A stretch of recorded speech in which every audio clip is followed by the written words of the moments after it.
खंड 3 कर्म की शक्ति। पिछले अध्याय में हमने मांगने की शक्ति के बारे में बात की थी। हमने यह विचार किया था कि बाइबल में मांगने, खोजने और खटखटाने की सलाह दी गई है। यह सलाह हमें मांगने की शक्ति के बारे में सिखाती है, परंतु बाइबल से हम कर्म के महत्व के बारे में भी सीख सकते हैं। मांगो और तुम्हें मिल जाएगा, खोजो और तुम्हें सामने आ जाएगा, खटखटाओ और तुम्हारे लिए दरवाजा खुल जाएगा। इंसान जो मांगता है उसे मिल जाता है, इंसान जो खोजता है वह उसके सामने आ जाता है, और जो इंसान दरवाजा खटखटाता है उसके लिए दरवाजा खुल जाता है। ध्यान दे कि इनमें से हर बिंदु कर्म से जुड़ा हुआ है। जब आप कर्म करेंगे तभी आपको वरदान मिलेगा।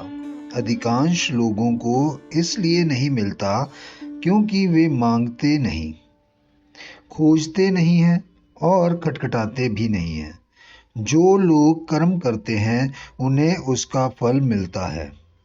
अगर आप परिणाम पाना चाहते हैं तो आपको कर्म करना होगा। 7वां कदम, कर्म करें। आप कैमरे के सामने खड़े हो सकते हैं, बत्तियां भी चालू हो सकती हैं, परंतु जब तक आप कर्म नहीं करेंगे तब तक कुछ भी नहीं होगा। झिझक की रेत पर उन करोड़ों लोगों की हड्डियां बिखरी पड़ी हैं जो जीत के मुहाने पर थे, परंतु बैठकर इंतजार करते रहे और इंतजार करते करते ही मर गए। इवेंजेलाइन विल्किंस। कई बार आपको वह बनने का अभिनय करना पड़ता है जो आप बनना चाहते हैं, जब तक कि आप सचमुच वह ना बन जाएं। नए किस्म के चिंतन का नाटक करें और सोच सोचकर एक नए तरह के काम को कर डालें। Willie Jolly. संकट को सफलता की नींव में बदलने के लिए आपको जिस अगले प्रमुख तत्व की जरूरत है वह है कर्म। कर्म के बिना भविष्य दृष्टि सिर्फ भ्रम है, और भविष्य दृष्टि के बिना कर्म सिर्फ दुविधा है। परंतु कर्म और भविष्य दृष्टि तथा इच्छा और निर्णय मिलकर आपकी जिंदगी बदल सकते हैं, आपकी दुनिया बदल सकते हैं, या जैसा युवा प्रेरणादायी प्रशिक्षक मार्लन स्मिथ कहते हैं, कर्म के बिना भविष्य दृष्टि सिर्फ इच्छा है और इच्छाओं का कोई आधार नहीं होता। मैं पहले बता चुका हूं कि चींटियां लक्ष्यों के महत्व को अच्छी तरह समझती हैं। वे कड़ी मेहनत करती हैं और लगन से काम करके अपने लक्ष्यों को यथार्थ में बदल लेती हैं। चींटियां जानती हैं कि लक्ष्य तक पहुंचने की प्रक्रिया में कर्म एक अति आवश्यक तत्व है। कड़ी मेहनत की सफलता की कुंजी है। कड़ी मेहनत के बिना बारे में यह अंश मैंने अपनी पुस्तक it only takes a minute to change your life से लिया है। कड़ी मेहनत काम आती है। मेरी मित्र और वकील एमी गोल्डसन ने मुझे फोन करके अपनी मां का एक प्रिय कथन बताया।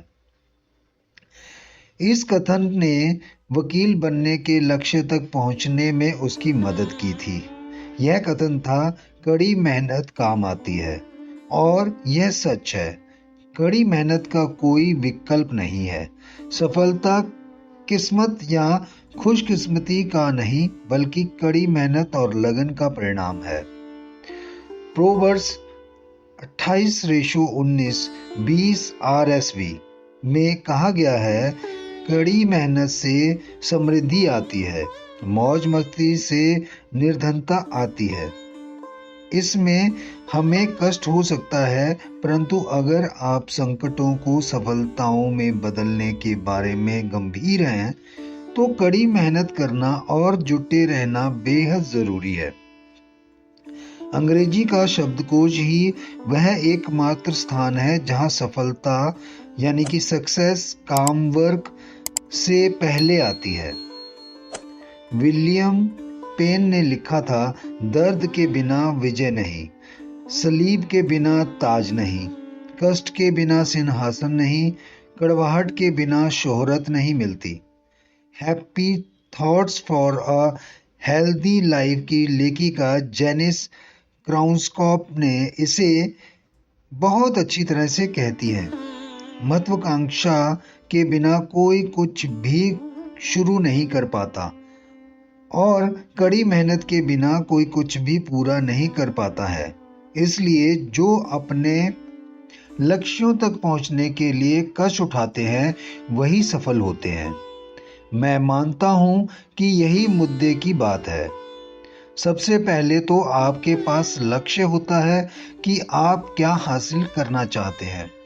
फिर कड़ी मेहनत की बारी आती है। इसके बाद संकल्प और लगन महत्वपूर्ण भूमिका निभाते हैं। लगन संकट को सफलता की नींव में बदलने का अनिवार्य तत्व है। ऐसा लगता है कि यह कहने की जरूरत नहीं है क्योंकि हम सब यह बात जानते हैं, परंतु मैं आपको यह बता दूं कि इसे बार बार कहने की जरूरत है। इसे सुबह, दोपहर, शाम और रात को बार बार कहने की जरूरत है। हो सके तो इसे आपके सपनों में भी कहने की जरूरत है। जुटे रहें, कभी हार न माने। निर्णय की शक्ति और सफलता का विकल्प चुनने की शक्ति का प्रत्यक्ष उदाहरण डब्ल्यू मिशेल हैं। वे मेरे मित्र हैं जो लगातार मुझे प्रेरित करते हैं। मैंने डब्ल्यू मिशेल के बारे में सबसे पहले जिंग जिगलर के टेप में सुना। फिर मैंने एंथनी रॉबिन्स को उनके बारे में बोलते सुना। इसके बाद मैंने कई अन्य वक्ताओं को भी उनका जिक्र करते पाया। मैं पहली बार उनसे नेशनल स्पीकर्स एसोसिएशन में मिला और हम मित्र बन गए। दरअसल उन्होंने मेरी पिछली पुस्तक की प्रस्तावना भी लिखी है। मिशेल प्रेरणा स्रोत हैं क्योंकि वे संकटों को सफलताओं में बदलना चाहते हैं और बदल लेते हैं। उनकी कहानी अद्भुत है और वे एक तरह से संकटों को सफलताओं में बदलने के प्रतीक हैं। वे हमें पीएचडी की शक्ति दिखाते हैं। Doctor of philosophy, doctor of persistence, hunger and determination. Research वाली पीएचडी नहीं बल्कि लगन, भूख और संकल्प वाली पीएचडी। डब्ल्यू मिशेल जिन्होंने मरने से इनकार कर दिया। डब्ल्यू मिशेल ऐसे इंसान हैं जो संकटों को सफलता में की नींव में बदलने के प्रत्यक्ष उदाहरण हैं। उनके बारे में लोग सम्मान से कहते हैं कि वे ऐसे व्यक्ति हैं जिन्होंने मरने से इनकार कर दिया। इसका मतलब यह है कि उन्होंने कभी हार नहीं मानी, मौत के सामने भी नहीं। 25 साल पहले जब मिशेल कॉलेज में पढ़ते थे तो वे सैन फ्रांसिस्को में केबल ऑपरेटर की पार्ट टाइम नौकरी भी करते थे। कॉलेज और काम के बीच वे आनंद के लिए अपनी नई हार्ले डेविडसन मोटरसाइकिल चलाने का समय निकाल लेते थे। वे ऐसे समय के लिए जीते थे जब वे अपनी बाइक पर बाहर निकल सकें और अपने चेहरे पर लगती स्फूर्तिदायक हवा को महसूस कर सकें। एक दिन मोटरसाइकिल चलाते समय वे एक चौराहा पार कर रहे थे, तभी अचानक उन्होंने देखा कि लाल बत्ती के बावजूद एक ट्रक चला आ रहा था। ट्रक आकर मिशेल से टकरा गया। वे जमीन पर गिर गए और कराहने लगे। उन्हें पेट्रोल की बदबू आई। वे पेट्रोल में तरबतर हो गए थे या हो चुके थे। अचानक एक विस्फोट हुआ और मोटरसाइकिल में आग लग गई।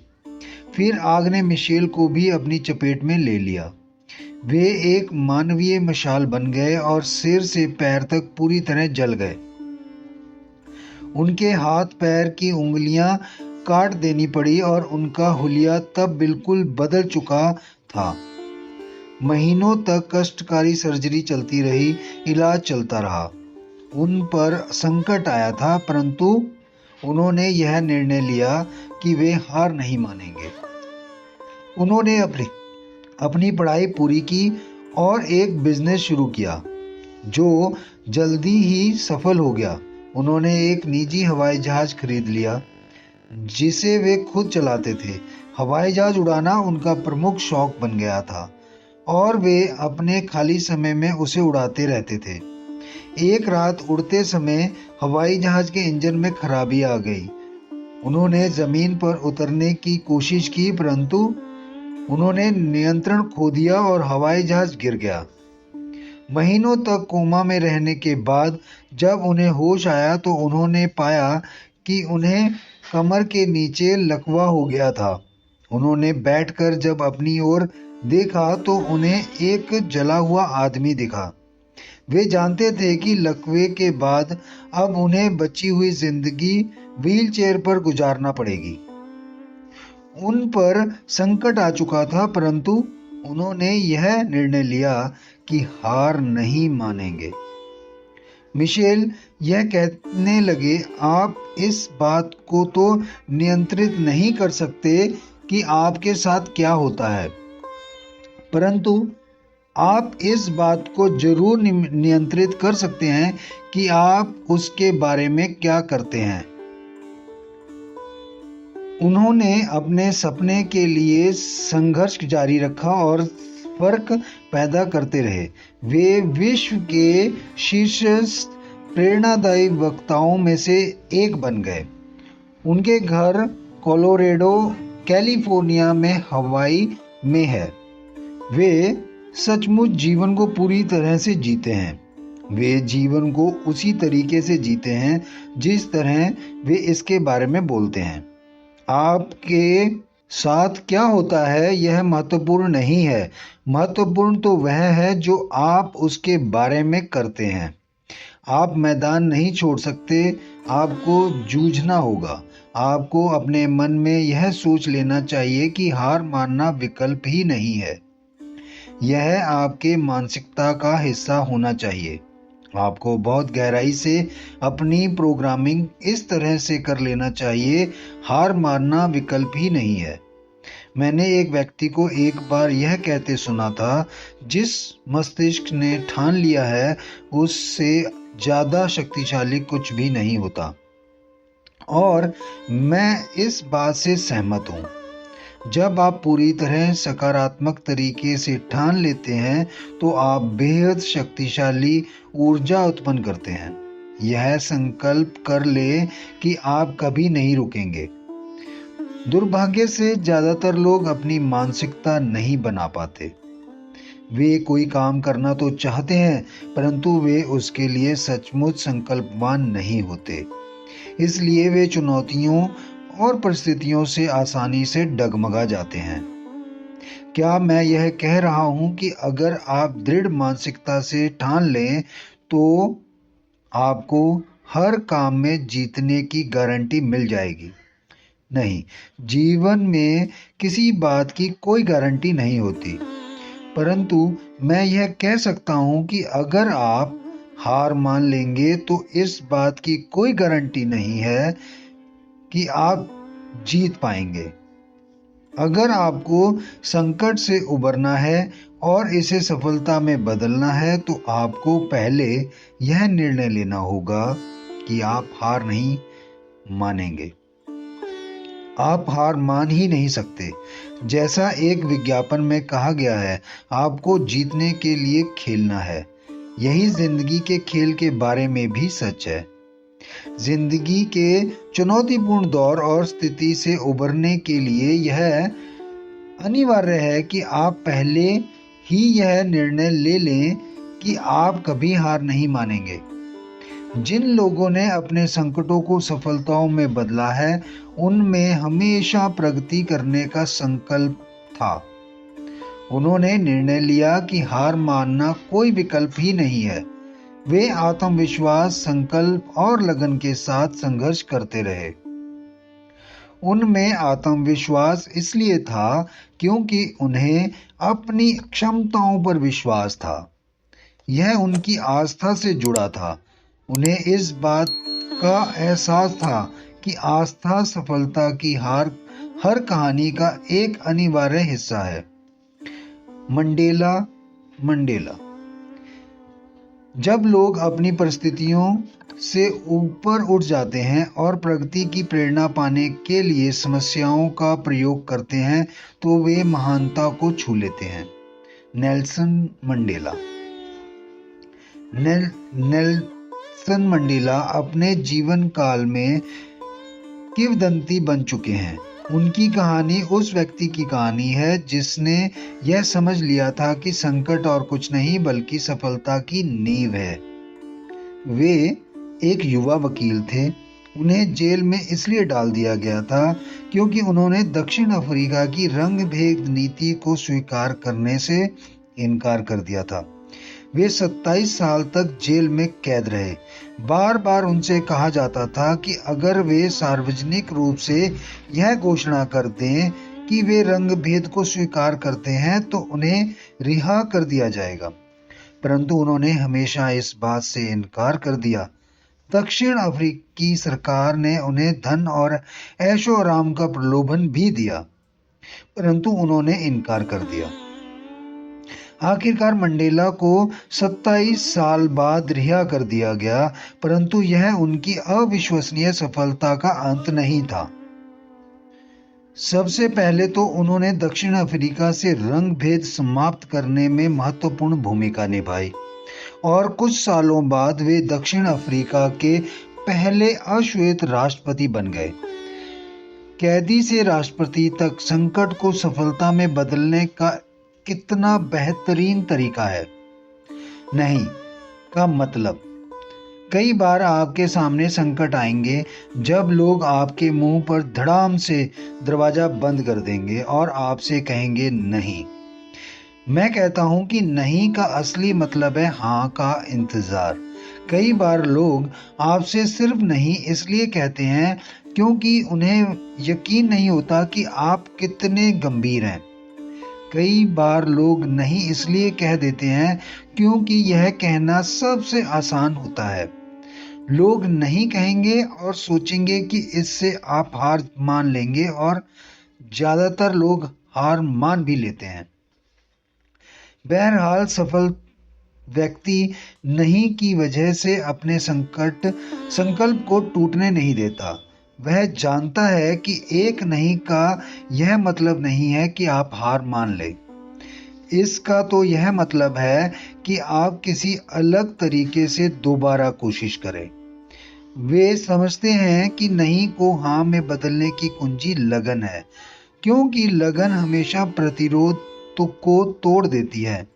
नहीं क्या है? और कुछ नहीं, सिर्फ हाँ का इंतजार। क्या यह संकट है? नहीं नहीं नहीं, यह तो सिर्फ सफलता की नींव है। अगला कदम है संकल्प। बहुत से लोग संकल्प और लगन के फर्क को नहीं पहचान पाते। उन्हें लगता है कि दोनों शब्द एक ही हैं, जबकि ये बिल्कुल अलग है। लगन एक क्रिया है जबकि संकल्प एक नजरिया है। संकल्प एक ऐसा नजरिया है जो आपको समस्याओं और चुनौतियों के बावजूद आगे बढ़ाता है।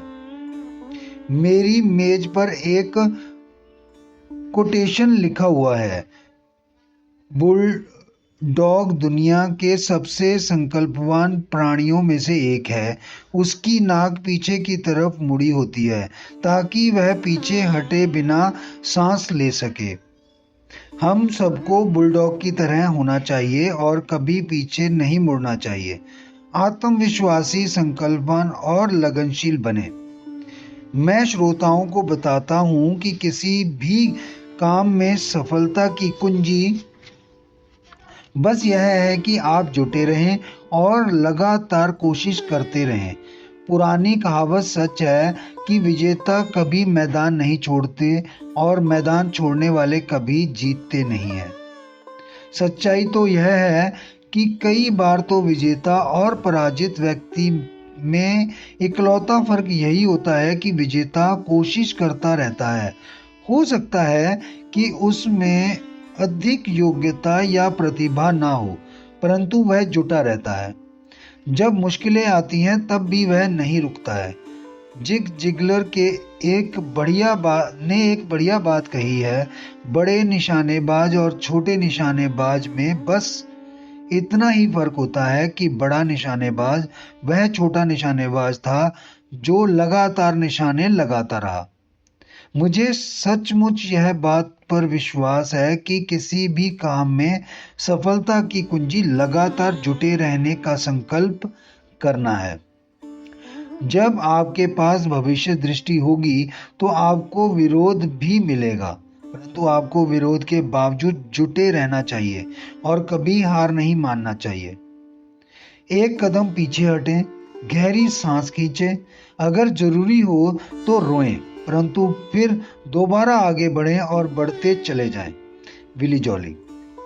मित्रों, हम सब थकते हैं और हम सबको कभी ना कभी पीछे हटने यानी आराम की जरूरत होती है, परंतु विजेता जल्दी ही फिर से मोर्चे पर लौट आते हैं और तब तक संघर्ष करते रहते हैं जब तक कि उन्हें मनचाही चीज नहीं मिल जाती। फिर वे अगले युद्ध की तैयारी करते हैं, क्योंकि वे जानते हैं कि जिंदगी चुनौतीपूर्ण है और संकट चुनौती का हिस्सा है। वे जिंदगी का हिस्सा हैं। जान लें कि आने वाला कल एक बिल्कुल नया दिन लाएगा और इसमें बिल्कुल नए अवसर आएंगे। विजेताओं को एहसास होता है कि नए दिन के साथ नई चुनौतियां भी होंगी, परंतु उन्होंने हर आने वाली चुनौती का सामना करने की इच्छा शक्ति विकसित कर ली है। धर्म ग्रंथ कहते हैं कि आने वाले कल की समस्याओं की चिंता मत करो। आने वाले कल में उन समस्याओं का हल भी होगा। सिर्फ आज पर ध्यान केंद्रित करो और आनंद लो। जैसा मेरे मित्र लैरी विंगेट कहते हैं, अच्छे से अच्छे की आशा करें, बुरे से बुरे के लिए तैयार रहें और इन सब का जश्न मनाएं। मैं छोड़ता हूं। मेरा बेटा और मैं कार से उस इमारत के पास से जा रहे थे जहां मैं मद्य निषेध समन्वयक के रूप में काम करता था। मेरा बेटा उस वक्त लगभग 6 साल का था। उसने मुझसे पूछा, डैडी, क्या यही वह जगह है जहां आप नौकरी करते थे? मैंने कहा, हाँ। फिर उसने पूछा, डैडी, क्या आपकी नौकरी से निकाल दिया गया था? क्या आपको नौकरी से निकाल दिया गया था? मैंने जवाब दिया, नहीं, मैंने वह छोड़ दी थी। मैंने देखा कि यह सुनकर उसकी आंखों में आंसू भर आए थे। उसने कहा, डैडी, आपने छोड़ दिया था? आपने? परंतु डैडी, आपने तो मुझसे कहा था कि कभी मैदान मत छोड़ना, कभी हार मत मानना, और आपने छोड़ दिया। जब उसके आंसू गाल तक बहने लगे तो मैंने कार रोककर उससे कहा, विलियम, मैं तुम्हें जिंदगी का एक महत्वपूर्ण सबक बताने जा रहा हूँ। देखो बेटे, मैंने नौकरी छोड़ी थी इसलिए नहीं क्योंकि मैंने हार मान ली थी, बल्कि इसलिए क्योंकि मैं ऊपर जा रहा था। मित्रों, कई बार आपको वे चीजें छोड़ना होती हैं जो आपको नीचे रखती हैं, बांधे रखती हैं या जकड़े रखती हैं। जैसा प्रेरणा के क्षेत्र में मेरी गॉड मदर रोसिटा पेरेज अपने भाषणों में कहती हैं, आपको छलांग लगाने के लिए तैयार रहना चाहिए और नीचे जाते समय अपने पंख उगाना चाहिए। अगर आप जिंदगी में ऊपर पहुंचना चाहते हैं तो ऐसा क्या है जिसे आपको छोड़ना चाहिए? कई बार आपको अपने सपने तक पहुंचने के लिए अपनी दिशा और रणनीति बदलना चाहिए, परंतु आपको कभी कोशिश करना नहीं छोड़ना चाहिए। याद रखें, कामयाबी के जादू का पहला अक्षर वही है जो कोशिश का है। 7वां कदम, शिक्षण बिंदु। कर्म करें, क्योंकि कर्म के बिना भविष्य दृष्टि सिर्फ एक इच्छा है और इच्छाओं का कोई आधार नहीं होता। कड़ी मेहनत काम आती है। महत्वाकांक्षा के बिना कुछ शुरू नहीं हो पाता और कड़ी मेहनत के बिना कुछ पूरा नहीं हो पाता। आपके साथ क्या होता है यह महत्वपूर्ण नहीं है, महत्वपूर्ण तो यह है जो आप उसके बारे में करते हैं। नहीं और कुछ नहीं बल्कि हाँ का इंतजार है। लगन हर विरोध को तोड़ देती है। बुलडॉग की तरह बने, बिना पीछे हटे सांस लेना सीखें। अच्छे से अच्छे की आशा करें, बुरे से बुरे के लिए तैयार रहें और इन सब का जश्न मनाएं। दृढ़ मानसिकता से ज़्यादा शक्तिशाली और कुछ नहीं है, इसलिए अपने मस्तिष्क को दृढ़ बनाएं। उन चीज़ों को छोड़ दें जो आपको नीचे रखती हैं, बांधे रखती हैं या जकड़े रखती हैं। आपको यह अध्याय कैसा लगा आप हमें कमेंट में ज़रूर बताएं, हमारा हौसला बढ़ाएं। मैं देख रहा हूं कि आप बहुत से लोग ऑडियो सुन रहे हैं पर सब्सक्राइब नहीं कर रहे हैं, तो प्लीज़ हौसला बढ़ाने के लिए सब्सक्राइब ज़रूर करें। थैंक यू, धन्यवाद।